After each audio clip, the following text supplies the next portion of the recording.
뭐라고? 내가 내 다리를 고친다고? 꼬맹아, 장난하니?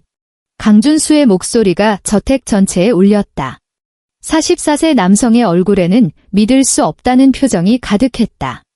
휠체어에 앉아있는 그의 눈빛이 차갑게 변했다. 좋아.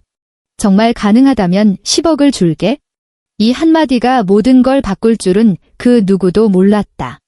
사실 모든 건 그날 아침부터 시작됐다.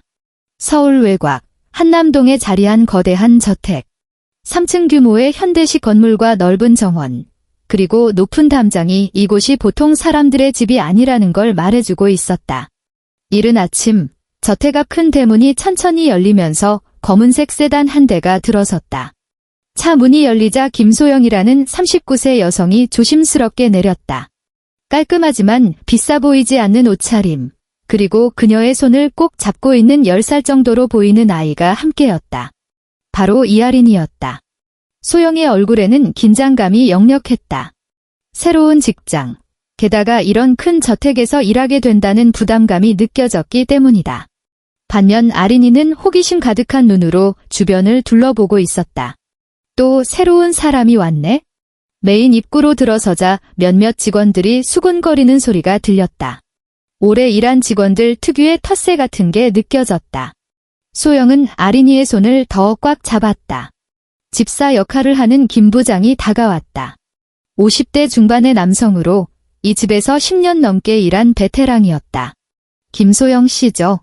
저는 김 부장입니다. 회장님께 인사드리러 가시죠. 2층 끝쪽에 있는 큰 방문이 열렸다. 강준수가 있는 곳이었다. 방은 엄청나게 넓었지만 왠지 으스스했다. 커튼이 반쯤 쳐져 있어서 햇빛도 제대로 들어오지 않았다. 휠체어에 앉아있는 강준수의 모습이 보였다. 한때는 잘생겼을 얼굴이지만 지금은 무표정하고 차가웠다. 4년간 쌓인 상처와 분노가 그의 얼굴에 그대로 드러나 있었다. 새로운 가정부 김소영입니다. 소영이 정중하게 인사했지만 강준수는 대충 고개만 끄덕였다. 그의 시선은 소영 옆에 서 있는 아린이에게 머물렀다. 아이는 왜 데려왔나? 죄송합니다. 맡길 곳이 없어서. 됐다. 일만 제대로 하면 되니까? 강준수의 목소리는 차갑기 그지없었다. 하지만 아린이는 전혀 위축되지 않았다. 오히려 강준수를 뚫어져라 바라보고 있었다. 아린이는 강준수의 휠체어를 유심히 바라봤다. 그리고 그의 다리를 보더니 고개를 갸우뚱했다. 뭔가 이상하다는 표정이었다. 아린아, 인사드려. 엄마의 말에 아린이가 고개를 숙였다. 안녕하세요. 그래. 강준수의 반응은 여전히 시큰둥했다.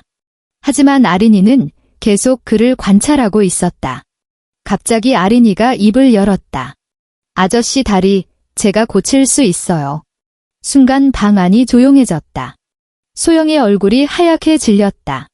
김 부장은 눈을 동그랗게 뜨고 있었다. 강준수는 처음에 무슨 소리인지 못 알아듣는 것 같았다. 그러더니 천천히 아린이를 바라봤다. 뭐라고? 강준수의 목소리가 떨렸다. 믿을 수 없다는 표정으로 아린이를 쳐다봤다. 조그만 게 내 다리를 고친다고? 소영이 급하게 아린이를 말렸다. 죄송합니다. 아이가 아직 어려서. 하지만 강준수의 분노는 이미 폭발 직전이었다. 좋아. 강준수가 휠체어를 아린이 쪽으로 굴려왔다. 아린이와 눈높이를 맞추더니 차갑게 말했다.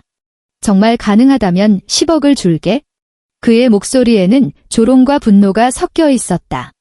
세계 최고의 의사들도 포기한 다리를 10살짜리 아이가 고친다니 말도 안 되는 소리였기 때문이다. 하지만 아린이는 전혀 위축되지 않았다. 오히려 강준수를 똑바로 바라보며 말했다. 정말이요? 정말이다. 그럼 해볼게요. 아린이의 목소리에는 이상한 확신이 있었다. 마치 정말로 할 수 있다는 듯이 말이다. 소영은 얼굴이 새하얗게 질렸다. 심장이 쿵쾅거리는 게 느껴졌다. 이런 큰 집 주인에게 딸이 이상한 소리를 해버렸으니까? 김 부장도 당황스러운 표정이었다. 10년 넘게 이 집에서 일했지만 이런 상황은 처음이었기 때문이다. 강준수는 아린이를 한참 바라보더니 비웃듯 웃었다. 재미있군. 정말 재미있어. 그의 웃음소리가 방 안의 메아리처럼 울렸다. 하지만 그 웃음 속에는 깊은 절망과 분노가 숨어 있었다. 그 순간 아무도 알지 못했다. 이 작은 아이의 한마디가 강준수의 인생을 완전히 바꿔놓을 거라는 걸 말이다. 아린이와 소영이 나간 후 강준수는 홀로 방에 남았다. 갑자기 찾아온 정적이 그를 짓눌렀다. 방금 전 그 작은 아이가 던진 말이 머릿속에서 맴돌았다. 아저씨 다리, 제가 고칠 수 있어요. 강준수는 휠체어의 팔걸이를 꽉 움켜잡았다. 손마디가 하얗게 될 정도로 말이다. 가슴 한편에서는 분노가 끓어오르고 있었다. 어떻게 10살짜리 아이가 감히 그런 말을 할 수 있을까? 강준수의 눈앞에 4년 전 그날이 떠올랐다. 제주도로 가족 여행을 떠나던 그 아침이었다. 아내 서연이 딸 하은의 손을 잡고 현관에서 기다리고 있었다. 여보, 빨리 와요. 하은이가 벌써부터 설레서 어쩔 줄을 모르겠어요. 서연의 밝은 웃음소리가 집안을 가득 채웠다. 10살이던 하은이는 새 원피스를 입고 신이 나서 뛰어다니고 있었다. 아빠, 제주도 가면 정말 도라르방 볼 수 있어요? 그럼 우리 하은이 보고 싶어 하던 거 다 보러 가는 거야?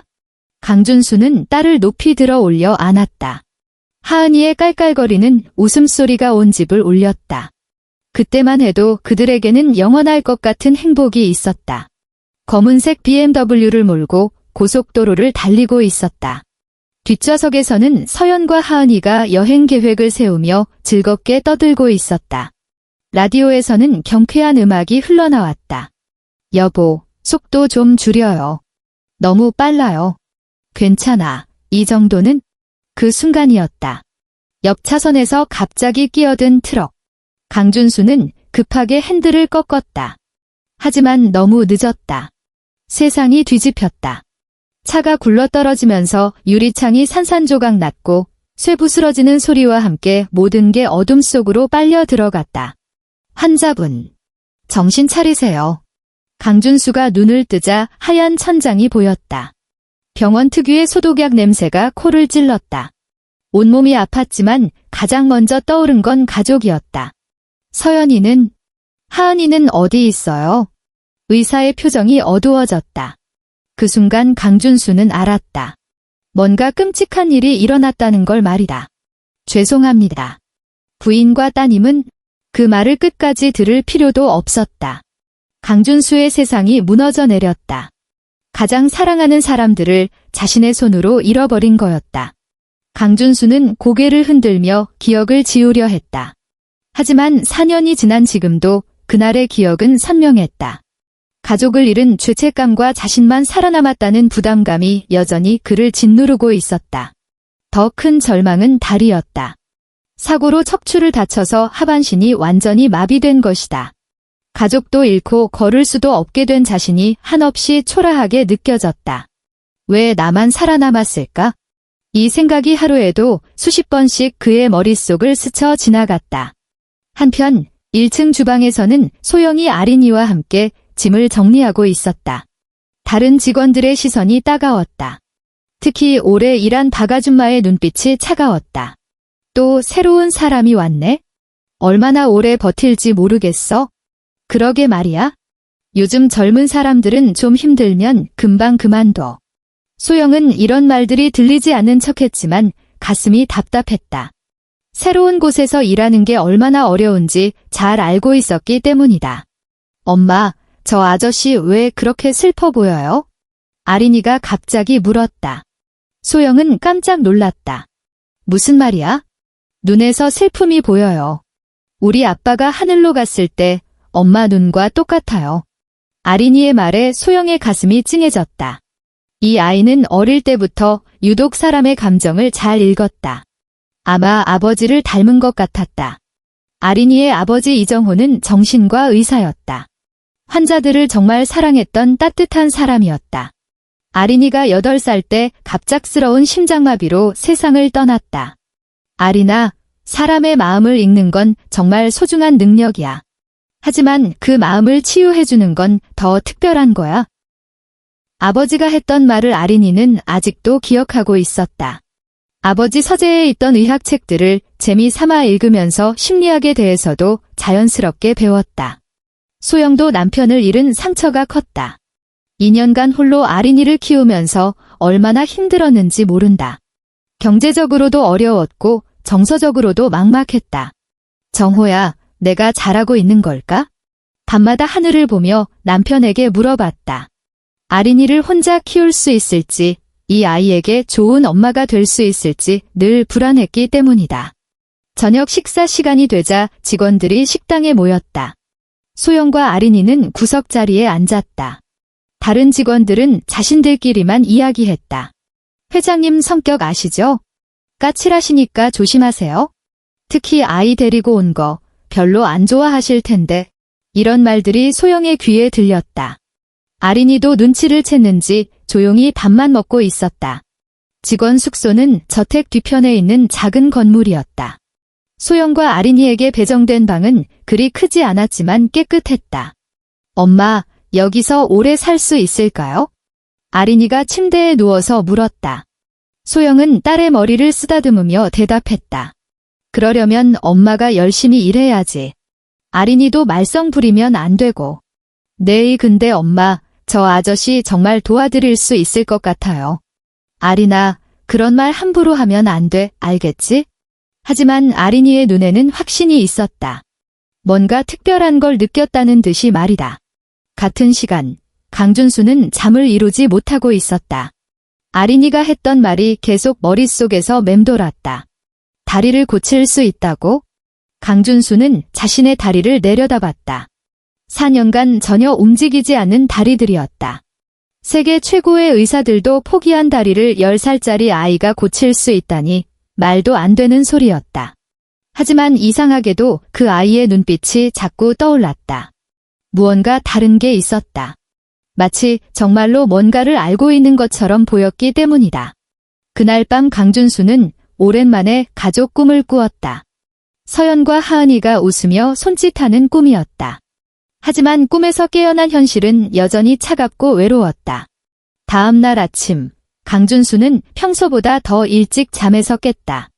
밤새 뒤척이느라 제대로 잠을 못 잤다. 창문 사이로 새어드는 햇살이 그의 얼굴을 비쳤지만 표정은 여전히 어둡기만 했다. 김 부장이 아침 식사를 가져왔다. 은쟁반 위에 정갈하게 차려진 한식이었다. 하지만 강준수는 젓가락을 들 생각도 하지 않았다. 회장님, 식사하셔야죠. 됐어. 그보다 어제 그 아이, 어디 있나? 김 부장의 표정이 살짝 굳어졌다. 강준수의 목소리에서 불길한 기운이 느껴졌기 때문이다. 소영 씨 따님 말씀이신가요? 아마 어머니와 함께 데려와. 하지만 회장님, 데려오라고 했어. 강준수의 목소리가 방 전체를 울렸다. 김 부장은 더 이상 말하지 못하고 고개를 숙였다. 주방에서는 소영이 다른 직원들과 함께 아침 준비를 하고 있었다. 아린이는 구석 한편에 앉아서 색칠 공부를 하고 있었다.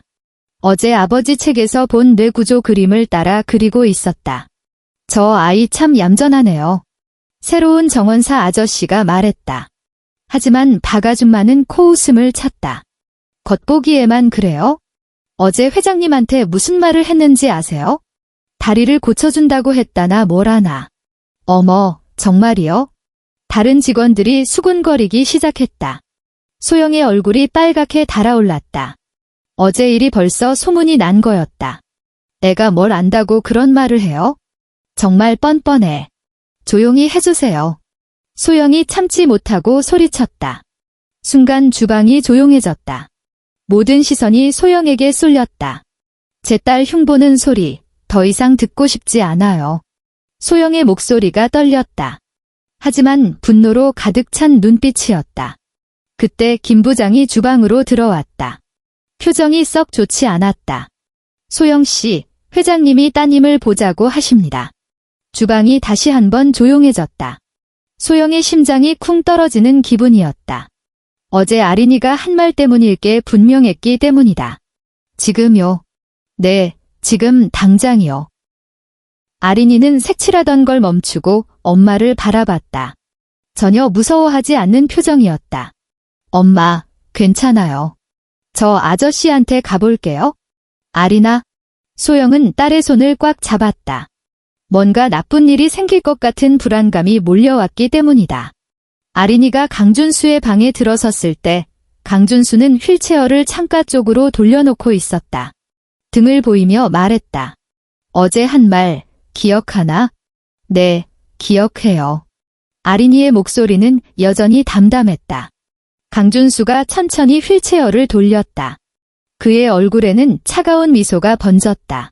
다리를 고쳐준다고 했지? 네. 정말 웃기는군. 강준수가 책상 서랍을 열더니 두꺼운 파일을 꺼냈다. 의료 진단서들이었다. 이게 뭔지 아나? 아린이는 고개를 갸우뚱했다. 서류요. 틀렸어. 이건 전 세계에서 가장 유명한 의사들이 내 다리에 대해 내린 진단서야. 강준수는 서류들을 하나씩 꺼내며 아린이에게 보여줬다. 서울대병원 정형외과 최고 교수. 완전 척수 손상, 회복 불가능. 미국 메이오 클리닉 신경외과 전문의. 하반신 영구마비, 치료법 없음. 독일 하이델베르크 대학병원 재활의학과. 기적적 회복의 가능성 제로. 강준수의 목소리가 점점 격해졌다. 4년간 받은 절망적인 진단들을 늘어놓으면서 자신조차 다시 절망에 빠져들고 있었다. 일본 도쿄대 의학부 척추 전문의. 현재 의학으로는 불가능. 아린이는 조용히 서류들을 바라봤다.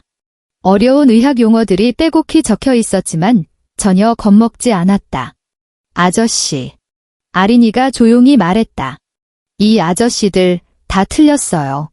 강준수의 손이 멈췄다. 뭐라고 했나?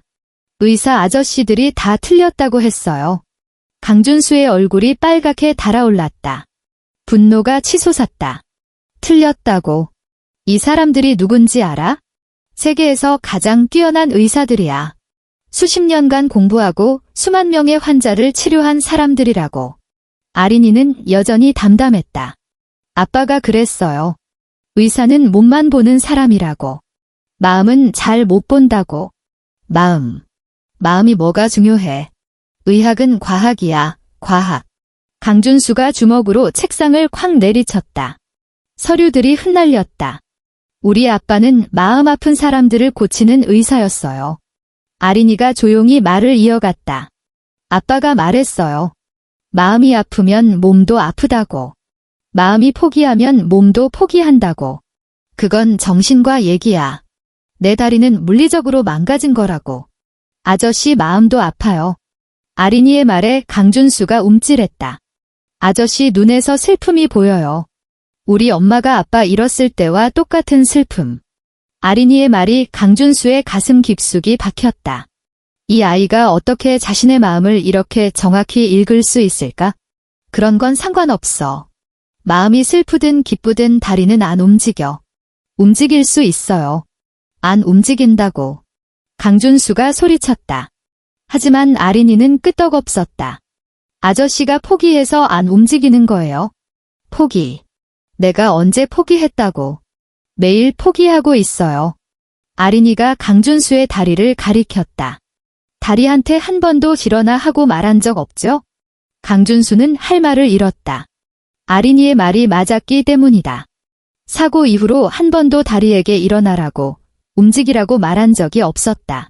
이미 포기해버렸으니까? 그건 의미 없는 일이야? 아니에요. 아빠가 그랬어요.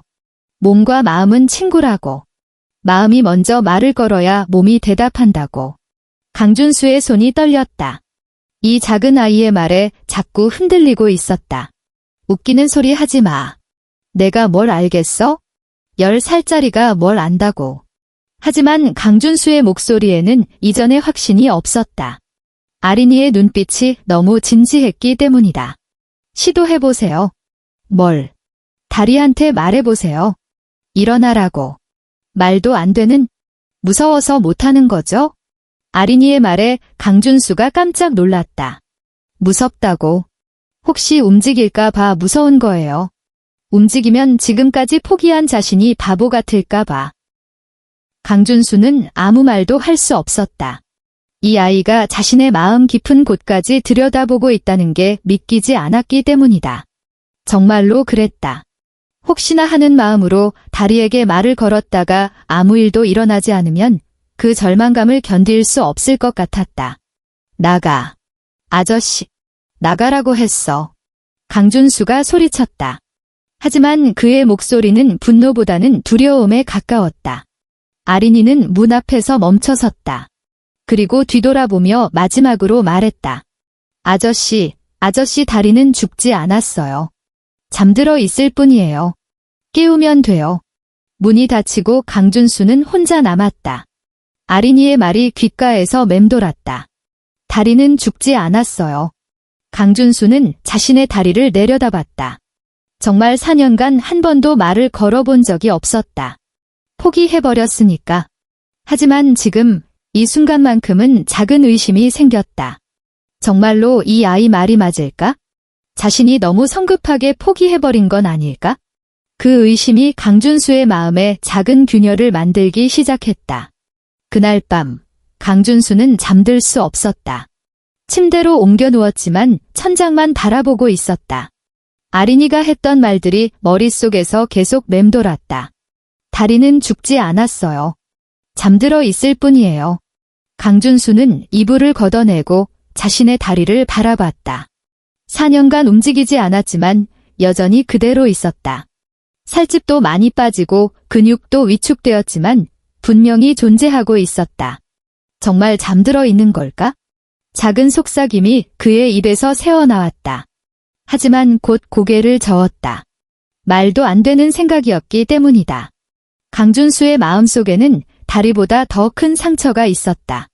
바로 가족을 잃은 죄책감이었다. 자신이 운전을 했고 자신의 판단 실수로 사랑하는 사람들을 떠나보냈다는 생각이 그를 짓눌렀다. 내가 더 조심했어야 했는데. 서연과 하은이의 얼굴이 어둠 속에서 떠올랐다. 아내의 따뜻한 미소, 딸의 맑은 웃음소리. 모든 게 자신 때문에 사라져버렸다는 생각에 가슴이 찢어질 것 같았다. 왜 나만 살아남았을까? 이 질문에는 답이 없었다. 4년간 수도 없이 자문했지만 여전히 공허한 메아리만 돌아올 뿐이었다. 다리를 잃은 것도 큰 상처였다. 한때는 마라톤을 즐겼던 강준수였기 때문이다. 회사 야유회 때면 항상 등산을 제안했고 주말이면 하은이와 함께 한강공원을 뛰어다녔다. 아빠, 더 빨리 뛰어요. 하은이의 목소리가 귓가에 들렸다. 그때는 딸을 등에 업고도 얼마든지 뛸 수 있었는데 이제는 휠체어 없이는 한 발자국도 움직일 수 없었다. 의사들은 모두 같은 말을 했다. 척수가 완전히 손상되어 다시는 걸을 수 없다고.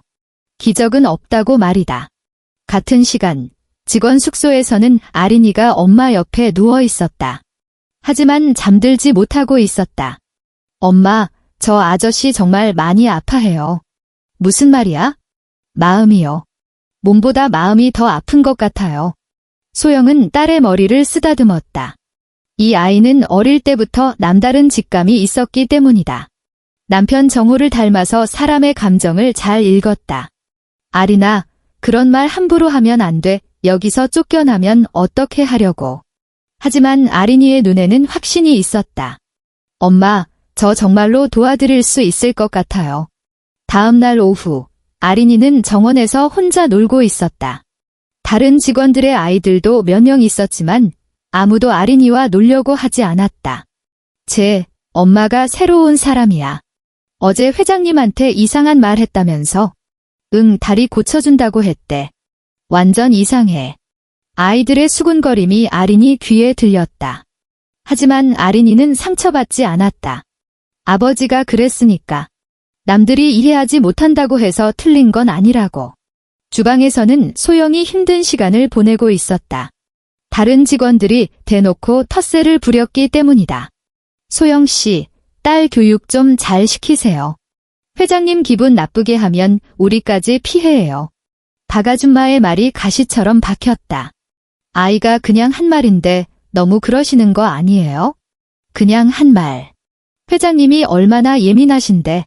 다리 얘기는 절대 금기예요. 소영은 참을 수밖에 없었다. 아직 일한 지 이틀밖에 안 됐는데 벌써 이런 분위기니까? 오후 늦게 아린이가 강준수의 방 앞을 지나가고 있었다. 문이 조금 열려 있어서 안이 보였다. 강준수가 혼자 창밖을 바라보고 있었다. 아린이는 조용히 문을 두드렸다. 들어가도 돼요? 강준수가 고개를 돌렸다. 어제의 분노는 없었지만 여전히 차가운 표정이었다. 뭐 하러 왔어? 아저씨, 외로워 보여서요. 강준수는 할 말을 잃었다. 이 아이는 어떻게 이렇게 정확히 자신의 마음을 읽는 걸까? 외롭다고. 우리 아빠가 하늘로 갔을 때 저도 그랬어요. 아린이가 강준수 옆으로 다가왔다. 휠체어 옆에 앉더니 조용히 말했다. 아저씨도 누군가 보고 싶어 하죠? 강준수의 가슴이 뜨끔했다. 서연과 하은이의 얼굴이 떠올랐기 때문이다. 그런 건 내가 알 바 아니야? 아빠한테 배웠어요. 슬픈 사람은 혼자 있으면 더 슬퍼진다고. 아린이의 목소리가 따뜻했다. 마치 어른 같은 위로였다. 너도 아빠가 보고 싶지? 강준수가 처음으로 아린이에게 질문했다. 네, 많이 보고 싶어요. 특히 밤에요. 어떤 아빠였는데? 마음 아픈 사람들을 고치는 의사였어요. 정말 따뜻한 아빠였어요. 아린이의 눈가가 촉촉해졌다. 하지만 울지는 않았다. 아저씨 가족은 어떤 분들이었어요? 강준수는 잠시 망설였다. 4년간 누구에게도 말하지 않았던 이야기였기 때문이다. 아내와 딸이 있었어. 강준수의 목소리가 떨렸다. 딸은 너처럼 10살이었지? 정말 똑똑하고 밝은 아이였어. 지금은 어디 계세요? 하늘로 갔어. 나 때문에. 강준수의 목이 메었다. 처음으로 다른 사람에게 털어놓는 얘기였다. 아저씨 잘못 아니에요? 아린이가 단호하게 말했다. 뭘 알겠어. 내가 운전했고 내가 조심하지 못해서. 아니에요. 아빠가 그랬어요. 나쁜 일이 생기는 건 누구 잘못이 아니라고. 아린이의 말에 강준수가 고개를 들었다.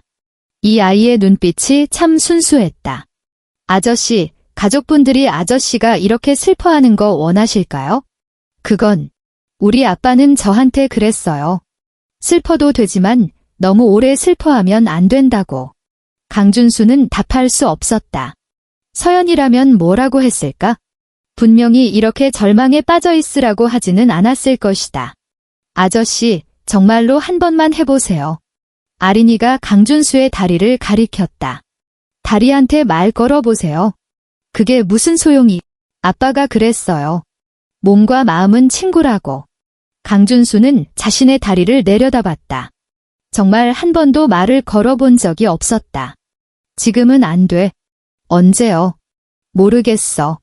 하지만 강준수의 목소리에는 이전과 다른 무언가가 있었다. 완전한 거부가 아닌 주저함이었다. 아린이는 그것을 놓치지 않았다. 약속해요. 언젠가는 해보기로. 강준수는 한참을 망설이다가 작게 고개를 끄덕였다. 그 순간 4년간 단단히 닫혀있던 마음의 문이 아주 조금, 정말 아주 조금 열렸다. 그런데 아저씨, 전 정말로 아저씨를 도와드릴 수 있어요. 아린이의 눈빛에는 흔들림이 없었다. 그 확신이 강준수의 마음에 작은 파문을 일으켰다. 정말 어쩌면 이 아이의 말에 귀 기울여 볼 만한 가치가 있을지도 모른다는 생각이 스쳤다. 3일이 지났다. 강준수는 평소보다 일찍 일어나 창문을 활짝 열어젖혔다. 오랜만에 햇살이 방 안가득 들어왔다. 그동안 항상 커튼을 쳐놓고 어둠 속에서 지냈는데 오늘은 왠지 빛이 보고 싶었다. 김 부장이 아침 식사를 가져왔을 때 깜짝 놀랐다. 회장님, 커튼을 열어놓으셨네요? 응, 햇살이 좋네. 강준수의 목소리에는 전에 없던 여유가 있었다. 미세한 변화였지만 분명히 다른 게 있었다. 어제 그 아이, 아린이는 어디에 있나? 어머니와 함께 정원에서 놀고 있다고 들었습니다. 강준수는 고개를 끄덕였다. 자신도 모르게 그 아이가 궁금해지고 있었기 때문이다. 정원에서는 아린이가 혼자 나무 아래 앉아 있었다. 손에는 두꺼운 책이 들려 있었다. 아버지가 남긴 심리학 책이었다. 마음과 몸의 연결이라는 제목의 책이었다. 어려운 내용이었지만 아린이는 그림을 보며 이해하려고 노력했다. 몸이 아픈 사람은 마음도 아파요. 마음이 아픈 사람도 몸이 아파요. 아버지가 읽어주던 구절이 기억났다. 그때는 무슨 뜻인지 몰랐는데 지금은 조금 알 것 같았다. 주방에서 일하던 소영이 창문 너머로 딸을 바라봤다. 혼자 있는 아린이가 걱정됐지만 다른 아이들이 어울려주지 않는 상황에서는 어쩔 수 없었다. 소영 씨, 딸이 매일 혼자 노네요. 정원사 아저씨가 말했다. 다른 아이들이 잘 안 어울려줘서요. 아무래도 새로운 사람이라서 그런가 봐요. 시간이 지나면 나아지겠죠? 하지만 소영은 마음이 편하지 않았다. 아린이가 외톨이가 되는 건 아닌지 걱정됐기 때문이다. 점심시간 즈음, 강준수가 창가로 휠체어를 움직였다. 정원이 보이는 곳이었다. 아린이가 여전히 나무 아래 앉아 책을 보고 있었다. 저 아이가 뭘 보고 있을까? 강준수 자신도 놀랐다. 언제부터 다른 사람에게 관심을 갖게 됐을까? 4년간 자신 말고는 아무것도 신경 쓰지 않았는데 말이다. 김 부장. 네, 회장님. 아린이를 데려와. 궁금한 게 있어? 아린이가 강준수의 방에 들어왔을 때 분위기가 전과 달랐다. 햇살이 가득한 밝은 방이었기 때문이다. 와, 밝아졌네요. 아린이가 환하게 웃었다. 너 정원에서 뭘 보고 있었나? 책이요. 아린이가 들고 있던 책을 보여줬다. 강준수는 제목을 읽어봤다. 마음과 몸의 연결? 이런 어려운 책을 읽나? 아빠 책이에요. 그림 보는 게 재미있어요. 이 책에 뭐라고 나와 있는데? 강준수가 궁금해서 물었다. 마음이 아프면 몸도 아프다고 했어요. 반대도 마찬가지고요. 아린이가 책장을 넘기며 설명했다. 여기 보세요. 스트레스 받으면 머리 아프고, 슬프면 가슴 아프고, 화나면 속 아프다고 했어요. 강준수는 진지하게 들었다. 의외로 아이의 설명이 이해가 됐기 때문이다. 그럼 반대로 몸이 아프면? 마음도 아파져요. 그래서 몸을 고치려면 마음도 고쳐야 한다고 했어요. 아저씨, 다리랑 친해져 보세요. 친해진다는 게 뭔 뜻이야? 말 걸어보세요. 안녕하고. 강준수는 어이없다는 표정을 지었다. 다리한테 안녕이라고? 네, 아빠가 그랬어요. 몸의 모든 부분은 다 살아있다고. 그냥 우리가 모를 뿐이라고. 아린이의 순수한 눈빛이 강준수를 바라봤다. 매일 아침에 일어나면 다리한테 안녕. 오늘도 잘 부탁해라고 말해보세요. 그게 무슨 소용이? 해볼 만해요. 손에 날 것도 없잖아요. 강준수는 한참을 망설였다. 정말 말도 안 되는 일이었기 때문이다. 하지만 아린이의 진지한 표정을 보니 거절하기가 어려웠다. 지금. 네. 강준수는 심호흡을 했다. 그리고 자신의 다리를 내려다봤다. 안녕. 목소리가 작고 어색했다. 아린이가 격려했다. 더 크게 해요. 진짜 친구한테 인사하는 것처럼요. 안녕, 다리야. 강준수 자신도 우스꽝스럽다고 생각했다. 하지만 이상하게도 기분이 나쁘지 않았다. 그 순간 뭔가 이상한 느낌이 있었다. 정말 미세한 거였지만 마치 다리에서 뭔가 반응하는 것 같았기 때문이다. 강준수가 놀란 표정을 지었다. 뭔가 느껴졌나요? 아린이가 기대에 찬 눈으로 물었다. 아니야, 그냥 기분 탓일 거야. 하지만 강준수의 목소리에는 확신이 없었다. 분명히 뭔가가 있었으니까. 매일 해보세요. 아침에 일어나면 다리한테 인사하고, 밤에 자기 전에는 수고했어 하고. 수고는 뭘 했다고? 살아있는 거요. 아저씨를 지탱해주고 있는 거요. 아린이의 말에 강준수가 생각에 잠겼다. 정말로 다리가 자신을 지탱해주고 있었나? 움직이지는 않지만 여전히 몸의 일부였다. 그리고 걸었던 기억도 자주 떠올려 보세요. 기억. 네, 예전에 걸었을 때 기분 좋았던 순간들 말이에요. 강준수의 머릿속에 하은이와 함께 뛰어놀았던 기억이 떠올랐다. 딸을 어깨에 태우고 공원을 거닐었던 일, 서연과 손잡고 바닷가를 걸었던 순간들. 그때는 정말 행복했지? 그 기분을 기억하세요? 다리도 그 기분을 기억할 거예요. 아린이의 말이 강준수의 가슴 깊숙이 박혔다. 너는 정말 특별한 아이구나. 특별한 게 아니라 아빠한테 많이 배운 거예요. 그날부터 강준수는 매일 아침 다리에게 인사를 했다. 처음에는 어색했지만 점점 자연스러워졌다. 안녕, 다리야. 오늘도 잘 부탁해. 그리고 밤에는 수고했다고 말했다. 오늘도 수고했어. 고마워. 미세한 변화였지만 강준수는 자신의 몸과 조금씩 화해해 나가고 있었다. 4년간 증오하고 원망했던 자신의 몸과 말이다. 아린이의 치료법은 의학 체계는 없는 방법이었다. 하지만 분명히 뭔가가 달라지고 있었다. 강준수의 마음이, 그리고 어쩌면 몸도 말이다. 한 달이 지나자 강준수는 예전과 완전히 달라진 사람이 되어 있었다. 여전히 휠체어에 앉아 있었지만 얼굴에서 절망과 분노가 사라졌다.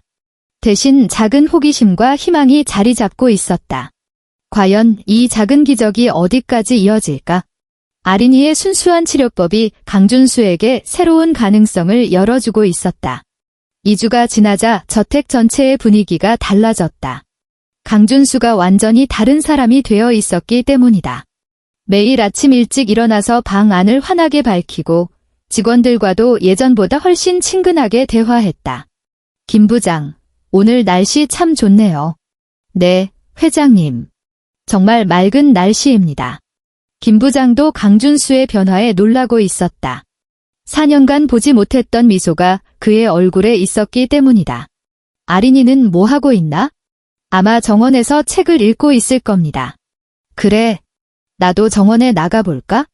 김 부장의 눈이 동그래졌다. 강준수가 자발적으로 방을 나서겠다고 한 건 사고 이후 처음이었기 때문이다. 강준수가 휠체어를 타고 정원으로 나왔을 때 아린이는 여전히 혼자 나무 아래 앉아 있었다. 다른 아이들은 멀리서 자기들끼리만 놀고 있었다. 아린아. 아린이가 고개를 들었다. 강준수를 보자 환하게 웃었다. 아저씨. 밖에 나오셨네요. 응, 너랑 함께 있고 싶어서. 강준수의 말에 아린이의 얼굴이 더욱 밝아졌다. 정말이요? 정말이야. 요즘 내 덕분에 많이 달라졌거든. 멀리서 몇몇 직원들이 강준수와 아린이를 바라보며 수근거렸다. 회장님이 저렇게 아이와 친하게 지내시는 거 처음 보네. 신기하긴 해. 그런데 괜찮을까? 아이가 너무 건방지게 굴면? 맞아. 분수를 모르면 안 되는데. 박 아줌마가 특히 못마땅해했다. 새로운 가정부 딸이 회장님과 친해지는 게 마음에 들지 않았기 때문이다. 소영 씨한테 한마디 해야겠어. 애가 너무 나대고 있다고. 아린아, 너는 왜 이렇게 혼자 있는 거야? 강준수가 다른 아이들을 가리키며 물었다. 괜찮아요. 혼자 있는 것도 나쁘지 않아요. 하지만 아린이의 목소리에는 작은 서운함이 배어 있었다. 다른 아이들이 너랑 안 놀아주나? 엄마가 새로 와서 그런가 봐요. 저한테 이상한 아이라고 해요. 아린이가 솔직하게 말했다. 강준수의 가슴이 아팠다. 이상한 아이. 아저씨 다리 고쳐준다고 했다가 소문났어요. 강준수의 표정이 순간 굳어졌다. 이 순수한 아이를 이상하다고 말하다니. 누가 그런 말 했어? 괜찮아요, 아저씨. 아빠가 그랬어요. 남들이 이해 못해도 제가 옳다고 생각하면 괜찮다고. 아린이의 말에 강준수가 더욱 감동받았다. 이 아이는 정말 특별했다. 아린아, 너는 이상한 게 아니야. 특별한 거야. 정말이요? 정말이야. 나를 이렇게 변화시킨 건 너밖에 없어. 강준수가 진심으로 말했다. 그때 다른 직원의 아이들이 다가왔다. 초등학교 고학년으로 보이는 아이들이었다. 얘야, 너 진짜 이상하다. 다리 고쳐준다고? 말도 안 돼? 맞아. 우리 엄마가 허풍쟁이라고 했어? 아이들이 아린이를 놀리기 시작했다. 아린이는 아무 말하지 않고 가만히 있었다. 너희들, 당장 여기서 사라져. 강준수의 차가운 목소리가 울렸다. 아이들이 깜짝 놀랐다. 회장님, 아린이한테 사과해. 저희가 뭘 사과하라고 했어? 강준수의 목소리에 아이들이 무서워했다. 죄송해요. 아이들이 후다닥 도망갔다. 아저씨, 저 때문에 혼내신 거예요? 아린이의 눈이 반짝였다. 당연하지. 너는 내 소중한 친구니까. 친구요. 응, 나를 도와준 고마운 친구. 아린이가 환하게 웃었다. 처음으로 누군가 자신을 보호해준다는 느낌을 받았기 때문이다. 아저씨도 제 친구예요. 그래, 우리 친구하자. 강준수가 손을 내밀었다. 아린이가 작은 손으로 맞잡았다. 그 시간, 주방에서는 소영이 다른 직원들의 텃세를 받고 있었다. 소영 씨, 딸 교육 좀 제대로 시키세요. 박 아줌마가 날카롭게 말했다. 무슨 말씀이세요? 회장님과 너무 친하게 지내려고 하는 것 같은데 분수를 아셔야죠. 딸이 뭘 잘못했나요? 잘못. 처음부터 건방진 말을 하지 않았나요? 다리 고쳐준다니 말도 안 되는 소리를. 소영의 얼굴이 빨갛게 달아올랐다. 제 딸은 그냥 순수한 마음으로. 순수한 마음. 웃기는 소리 하지 마세요. 바로 그때 강준수가 주방으로 들어왔다. 휠체어를 타고 온 거였다. 모든 직원들이 깜짝 놀랐다. 회장님, 여기 무슨 일인가? 강준수의 시선이 울먹이는 소영에게 향했다. 아무것도 아닙니다. 박 아줌마가 급하게 말했다. 소영 씨, 무슨 일이야? 강준수가 직접 소영에게 물었다. 아무것도 아니에요. 소영이 고개를 숙였다. 앞으로 누구든지 소영 씨나 아린이에게 함부로 하면 가만두지 않겠어. 강준수의 목소리가 주방 전체에 울렸다. 아린이는 나에게 매우 소중한 아이야. 그리고 소영 씨는 그런 아이의 어머니고. 알겠나? 네, 회장님. 모든 직원들이 고개를 숙였다. 강준수가 나간 후 소영은 화장실로 달려가 혼자 울었다. 4년간 홀로 아이를 키우면서 이렇게 누군가 보호해준다는 느낌을 받은 건 처음이었기 때문이다. 남편 정호가 살아있을 때도 이런 든든함을 느꼈었는데 그 후로는 처음이었다. 정호야, 정말 좋은 분을 만난 것 같아. 소영이 하늘을 보며 중얼거렸다. 그날 저녁, 강준수가 직원 식당에 나타났다. 평소에는 방에서만 식사했는데 말이다. 회장님, 여기서 드시면 괜찮아.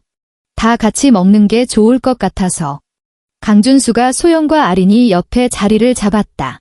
다른 직원들은 어색해했지만 감히 뭐라고 할 수 없었다. 아린아, 오늘 뭘 배웠어? 달이랑 대화하는 새로운 방법이요. 아린이가 신나게 말했다. 어떤 방법인데? 감사하다고 말하는 거예요. 아저씨를 지탱해줘서 고맙다고. 그날부터 강준수, 소영, 아린이 세 사람은 자주 함께 시간을 보냈다. 강준수는 아린이에게 책을 읽어주고 소영과는 아이 교육에 대해 이야기했다. 서로 다른 상처를 가진 세 사람이지만 함께 있을 때는 그 상처가 조금씩 아물어가는 것 같았다. 아저씨, 오늘 다리 기분이 어때요? 전보다 훨씬 좋은 것 같아. 정말이요? 조금씩 깨어나고 있는 거예요? 아린이의 밝은 웃음소리가 저택을 가득 채웠다. 오랫동안 슬픔과 절망만 있던 이 집에 다시 웃음이 돌아온 거였다. 강준수는 이제 확실히 알았다. 이 아이와 이 여자가 자신에게 얼마나 소중한 존재인지 말이다. 그리고 자신도 이들을 보호하고 싶다는 마음이 생겼다.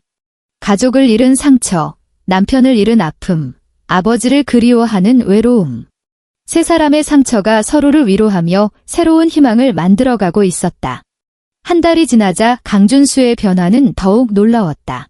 매일 아침 다리와 대화를 나누고 오후에는 아린이와 함께 정원에서 시간을 보냈다. 휠체어에 앉아있지만 얼굴에는 생기가 넘쳤다. 오늘은 어떤 기분이야, 다리야? 강준수가 다리에게 말을 걸었다.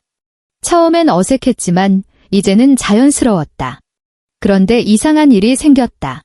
때때로 다리에서 미세한 감각이 느껴지는 거였다. 착각일 수도 있었지만 분명히 뭔가가 달랐다. 설마. 강준수는 조심스럽게 희망을 품기 시작했다. 한편 직원들 사이에서는 불만이 커지고 있었다.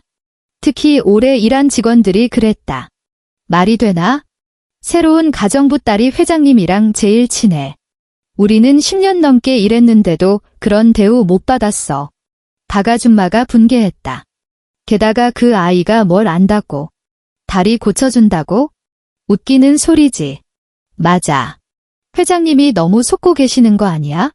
김 부장도 마음이 편하지 않았다. 강준수의 변화는 좋았지만 아린이에게만 의존하는 게 걱정됐기 때문이다. 며칠 후 박 아줌마가 김 부장에게 다가왔다. 김 부장님, 제가 본 게 있어요. 뭘 보셨는데요? 그 아이가 회장님 없을 때 다른 직원들한테 자랑하는 거 봤어요.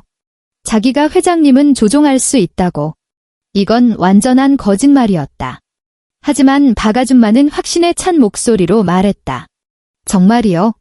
네, 그리고 어머니도 마찬가지예요. 회장님 덕분에 좋은 대우 받는다고 다른 사람들 앞에서 뽐내더라고요. 김 부장의 표정이 굳어졌다. 거짓 소문은 빠르게 퍼져나갔다. 아린이가 회장님은 속이고 있다는 거야? 그러게 말이야. 어떻게 10살짜리가 그런 큰 병을 고쳐? 처음부터 이상했어. 분명히 뭔가 꾸민 일이야. 소영 씨도 마찬가지야. 딸을 이용해서 회장님께 잘 보이려는 거지? 직원들의 시선이 점점 차가워졌다. 소영은 이런 분위기를 느꼈지만 어떻게 해야 할지 몰랐다. 일주일 후, 김 부장이 강준수에게 조심스럽게 말했다. 회장님, 말씀드릴 게 있습니다. 뭔가? 아린이 관련해서요. 강준수의 표정이 궁금해졌다. 다른 직원들이 걱정하고 있습니다. 혹시 아린이가 회장님은 이용하는 건 아닌지. 이용한다고? 어린아이가 어떻게 그런 큰 병을 고칠 수 있겠습니까? 혹시 다른 목적이 있는 건 아닐까요? 강준수는 처음에 말도 안 된다고 생각했다. 하지만 김 부장의 진지한 표정을 보니 마음 한구석에서 의심이 스멀거리기 시작했다. 그날 밤, 강준수는 잠을 이루지 못했다. 김 부장의 말이 자꾸 떠올랐기 때문이다. 정말 아린이가 나를 속이고 있는 건 아닐까? 아직까지 다리는 완전히 움직이지 않았다. 미세한 감각은 있었지만 그것도 착각일 수 있었다. 한 달이나 됐는데 여전히 걷지 못하잖아. 의심의 씨앗이 강준수의 마음에 자라기 시작했다. 다음 날 강준수의 태도가 달라져 있었다. 아린아. 네, 아저씨. 아린이가 환하게 웃으며 다가왔지만 강준수는 예전처럼 따뜻하지 않았다. 너 정말로 내 다리를 고칠 수 있는 거야? 네, 조금씩 나아지고 있어요. 하지만 아직도 걷지 못하잖아. 강준수의 목소리에 의심이 배어 있었다. 아린이가 당황했다. 아저씨, 왜 그래요? 혹시 나를 속이고 있는 건 아니야? 아린이의 얼굴이 하얗게 질렸다. 지금까지 자신을 믿어주던 강준수가 갑자기 의심하고 있었기 때문이다. 아저씨, 저 거짓말 안 했어요? 그럼 왜 아직도 안 나아? 시간이 걸려요. 마음도 천천히 치료되는 거예요. 하지만 강준수는 듣지 않았다. 어쩌면 다른 사람들 말이 맞을지도 모르겠어. 10살짜리가 뭘 안다고. 아저씨. 아린이의 눈에 눈물이 고였다. 이렇게 상처받은 건 처음이었기 때문이다. 나 혼자 있고 싶어. 나가. 하지만 나가라고 했어. 아린이가 울면서 나오자 소영이 깜짝 놀랐다. 아린아, 왜 그래? 엄마. 아저씨가 저 믿지 않아요. 아린이가 엄마 품에 안겨 울었다. 소영의 가슴이 아팠다. 무슨 일인지 엄마가 가서 이야기해볼게. 안 돼요. 아저씨가 화났어요. 소영은 어떻게 해야 할지 막막했다. 이런 일이 생길까 봐 늘 걱정했었기 때문이다. 소식을 들은 직원들은 속으로 좋아했다. 봐, 결국 들통났지. 처음부터 이상했다니까? 이제 원래대로 돌아가겠네. 박 아줌마가 만족스러운 표정을 지었다. 자신의 계획이 성공한 거였다. 며칠 후 소영이 김 부장을 찾아왔다. 사표를 쓰려고 합니다. 갑자기 왜요? 여기 있어봤자 아린이만 상처받을 것 같아서요. 소영의 목소리가 떨렸다. 회장님과 잘못된 게 있었나요? 아린이가 너무 상처받았어요. 더 이상은 못 보겠어요. 김 부장도 마음이 편하지 않았다. 하지만 이미 일이 이렇게 된 이상 어쩔 수 없었다. 그날 밤, 아린이가 강준수의 방문 앞에 섰다. 용기를 내서 문을 두드렸다. 아저씨, 저예요. 들어오지 마. 저 정말 거짓말 안 했어요. 아저씨 다리 정말 좋아지고 있어요. 문 너머로 아린이의 간절한 목소리가 들렸다. 아저씨가 포기하면 다리도 다시 포기해요. 제발 믿어주세요. 하지만 강준수는 대답하지 않았다. 아저씨, 저 내일 떠날지도 몰라요. 아린이가 떠난 후 강준수는 혼자 남았다. 갑자기 방이 너무 조용하고 텅 빈 것 같았다. 내가 너무 성급했나? 강준수는 지난 한 달을 떠올려 봤다. 분명히 변화가 있었다. 마음이 편해졌고 희망이 생겼고 다리에서도 미세한 감각이 있었다. 설마 내가 아린이를 의심한 건 아니겠지? 하지만 이미 늦었다. 상처받은 아린이와 소영이 떠날 준비를 하고 있었기 때문이다. 강준수는 처음으로 깨달았다. 아린이가 자신에게 얼마나 소중한 존재였는지를, 그리고 자신이 얼마나 큰 실수를 했는지를 말이다. 아린아, 미안해. 정말 미안해. 강준수의 눈에서 눈물이 흘렀다. 4년 만에 처음 흘리는 눈물이었다. 아침이 되자 김 부장이 급하게 달려왔다. 회장님, 큰일입니다. 무슨 일인가? 소영 씨와 아린이가 짐을 싸서 떠나려고 합니다. 강준수의 얼굴이 하얗게 질렸다. 뭐라고? 지금 택시를 부른다고 합니다. 안 돼. 강준수가 급하게 휠체어를 움직였다. 이대로 보낼 수는 없었기 때문이다. 강준수가 현관으로 나왔을 때 소영과 아린이가 택시를 기다리고 있었다. 소영 씨, 아린아. 두 사람이 뒤돌아봤다. 아린이의 눈이 빨갛게 부어 있었다. 가지 마. 회장님, 내가 잘못했어. 정말 잘못했어. 강준수가 진심으로 사과했다. 아린아, 아저씨가 너무 바보였어. 내 진심을 몰라줬어. 아린이는 아무 말하지 않았다. 아직 상처가 컸기 때문이다. 아린아, 들어줘. 강준수가 휠체어에서 몸을 앞으로 기울였다. 내 덕분에 내가 정말 많이 변했어. 4년간 죽어있던 내 마음이 다시 살아났어. 소영도, 아린이도 강준수의 진심을 느낄 수 있었다. 내가 없으면 난 다시 예전으로 돌아갈 거야. 어둠 속에서 혼자 죽어갈 거야. 아저씨, 제발 떠나지 마. 아저씨가 잘못했어. 강준수의 목소리가 떨렸다. 아린이가 천천히 강준수에게 다가왔다. 아저씨, 정말 저 믿어요. 믿어. 이제는 누가 뭐라고 해도 안 흔들려. 다른 사람들이 또 나쁜 말하면요? 상관없어. 넌 내 가장 소중한 친구니까. 아린이의 얼굴에 조금씩 미소가 돌아왔다. 그럼 다시 해볼까요? 다리 치료. 응, 다시 해보자. 엄마도 여기 있고 싶어요. 아린이가 소영을 바라봤다. 엄마는 아린이가 행복하면 돼. 소영이 딸의 머리를 쓰다듬었다. 회장님, 다시 한번 기회를 주시는 건가요? 기회가 아니야. 부탁이야. 우리 가족이 되어줘. 강준수가 진심으로 말했다. 소영의 가슴이 뜨끔했다. 가족이라는 말이 얼마나 그리웠는지 모른다. 그때 다른 직원들이 나타났다. 박 아줌마가 앞장섰다. 회장님, 저 사람들 말 믿으시면 안 됩니다. 닥쳐. 강준수의 차가운 목소리에 박 아줌마가 움찔했다. 내가 거짓말로 날 속이려 했다는 거 다 알고 있어? 그게 무슨? 아린이와 소영 씨에게 사과해. 저희가 왜? 당장 사과하라고. 강준수의 분노에 직원들이 모두 고개를 숙였다. 앞으로 누구든지 우리 가족을 건드리면 가만두지 않을 거야. 강준수가 단호하게 말했다. 우리 가족이라는 말에 소영과 아린이가 감동받았다.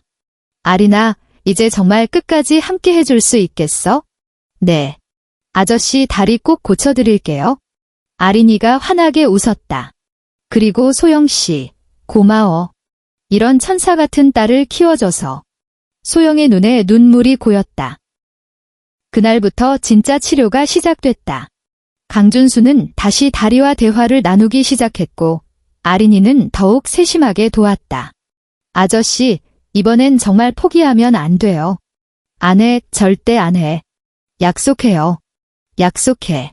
강준수와 아린이가 새끼손가락을 걸었다. 며칠 후 강준수는 깨달았다.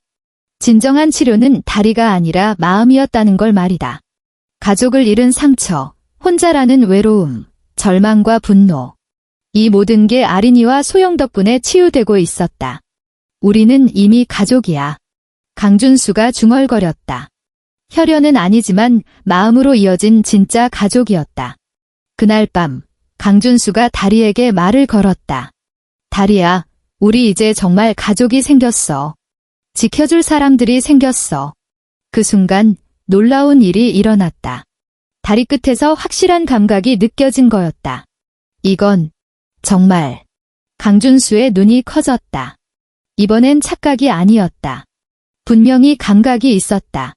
아린아. 강준수가 기쁨에 차서 아린이를 불렀다. 진짜 기적이 시작되고 있었다. 사랑과 믿음, 그리고 진정한 가족애가 만들어낸 기적이었다. 아린아, 빨리 와. 강준수의 흥분된 목소리가 저택 전체에 울렸다. 아린이와 소영이 급하게 달려왔다. 무슨 일이에요? 다리에서 감각이 느껴져.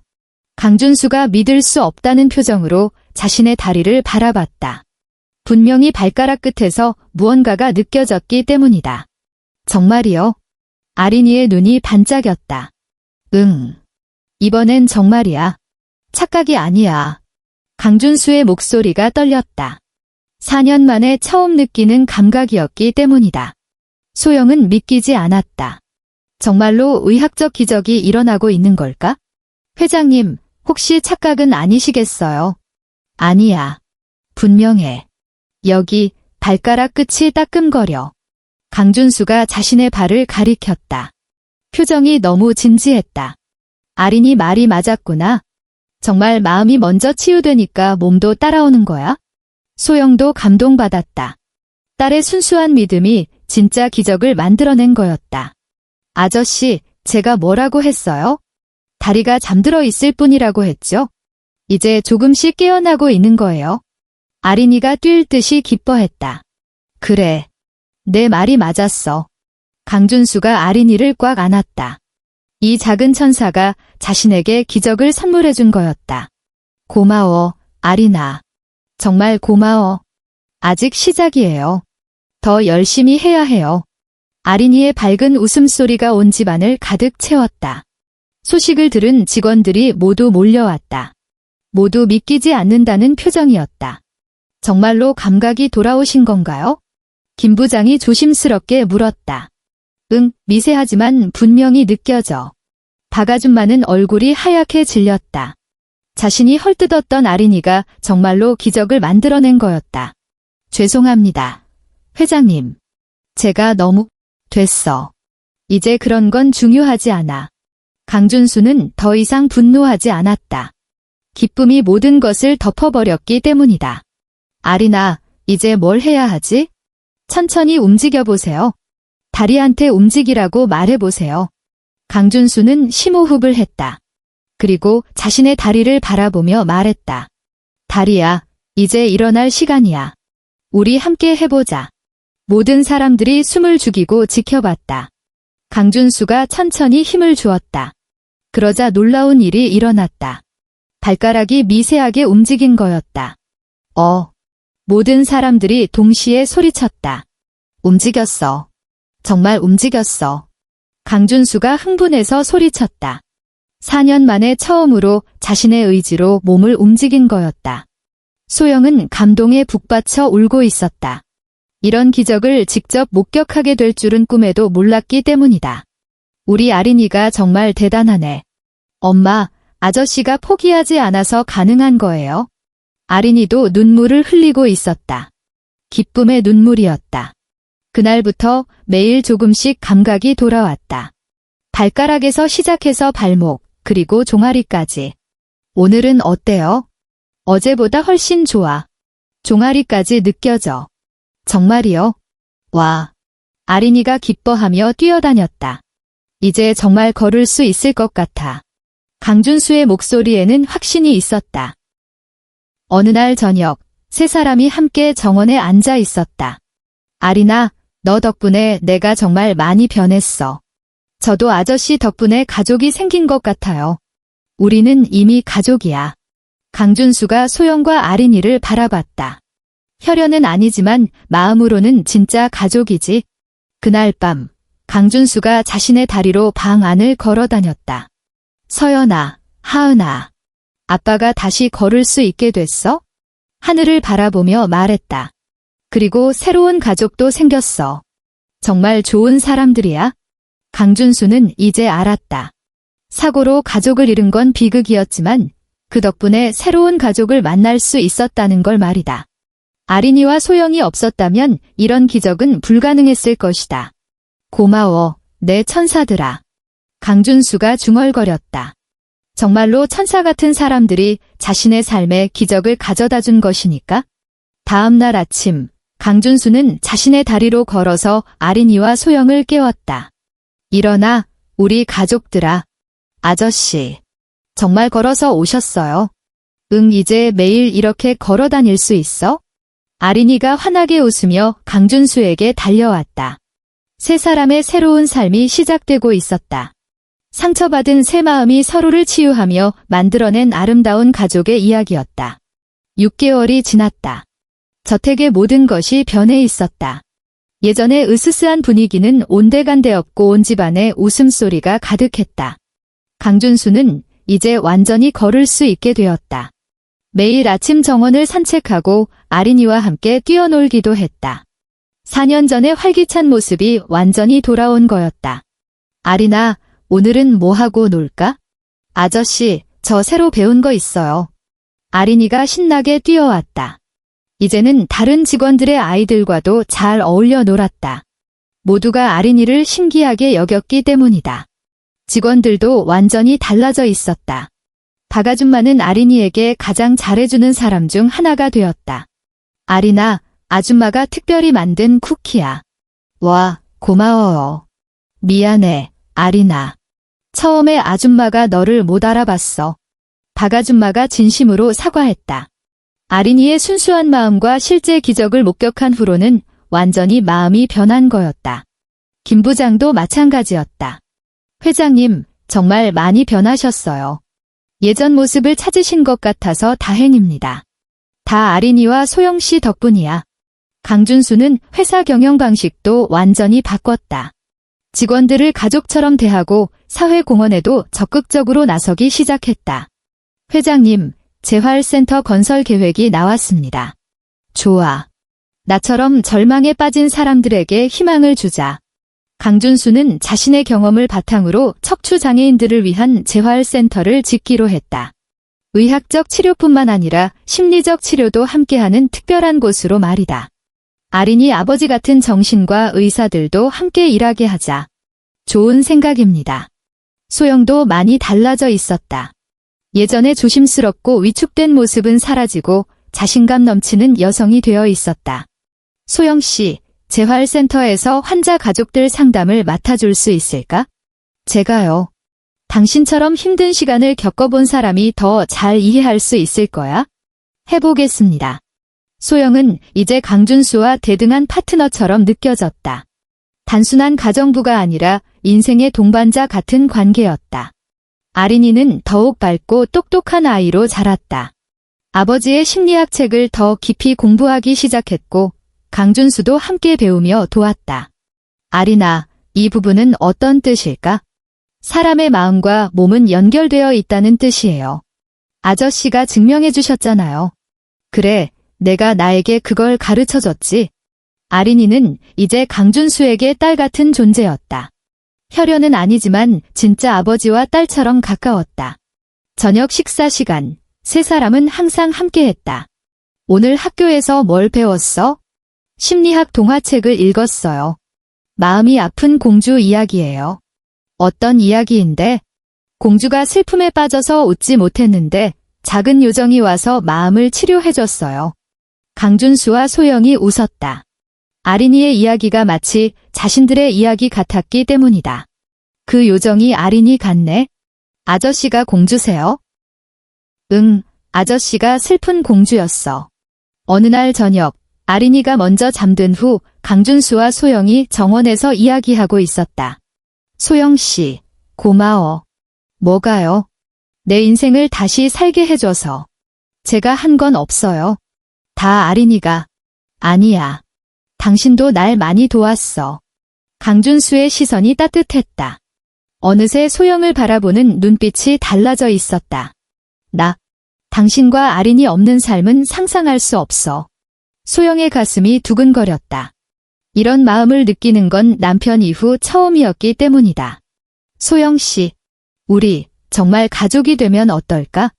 강준수가 조심스럽게 말했다. 지금도 가족 같은데요? 진짜 가족 말이야. 소영은 강준수의 의미를 알 수 있었다. 하지만 쉽게 대답할 수 없었다. 시간을 좀 주세요. 물론이야. 천천히 생각해. 며칠 후, 아린이가 엄마에게 물었다. 엄마, 아저씨 좋아해요. 갑자기 왜 그래? 엄마 요즘 웃는 게 많아졌어요. 아빠 생각하면서 울던 때와 달라요. 아린이의 관찰력은 여전히 놀라웠다. 아저씨도 엄마 좋아하는 것 같은데? 너는 어떻게 생각해? 저는 좋아요. 아저씨가 진짜 아빠가 되면 좋겠어요. 그날 밤 소영은 하늘을 바라보며 남편에게 말했다. 정호야, 나 이제 새로운 사랑을 해도 괜찮을까? 바람이 살랑 불었다. 마치 남편이 대답해주는 것 같았다. 아린이도 좋아해. 그 사람, 정말 좋은 사람이야.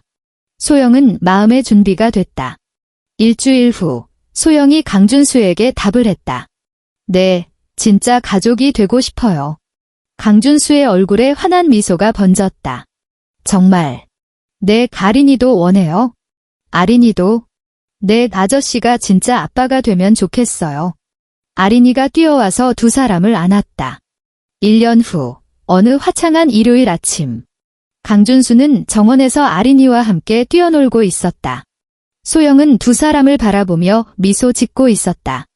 소영의 손가락에는 반지가 반짝이고 있었다.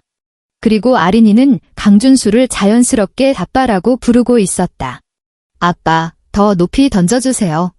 좋아, 우리 딸. 강준수가 아린이를 높이 들어 올렸다. 아린이의 웃음소리가 하늘까지 울려 퍼졌다.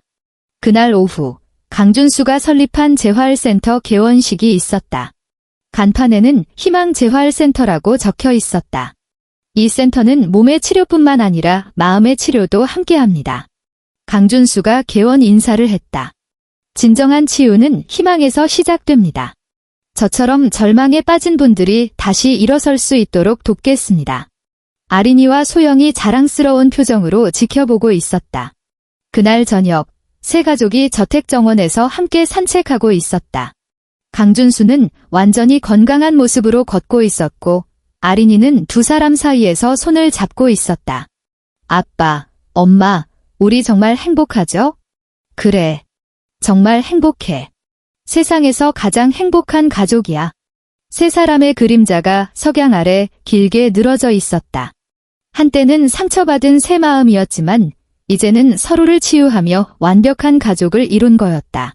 강준수는 하늘을 바라보며 말했다. 서연아, 하은아. 아빠가 새로운 가족과 행복하게 살고 있어. 걱정하지 마. 그리고 소영도 중얼거렸다. 정호야, 고마워. 좋은 사람 만나게 해줘서. 아린이는 두 사람을 바라보며 웃었다. 아버지가 하늘에서 모든 것을 지켜보고 있다는 걸 알 수 있었기 때문이다. 가족이란 혈연이 아니라 사랑이에요. 아린이의 마지막 말이 저녁 공기에 따뜻하게 퍼져나갔다. 세 사람의 새로운 인생이 이제 막 시작되고 있었다. 상처와 절망에서 시작된 만남이 기적과 사랑으로 완성된 아름다운 이야기였다.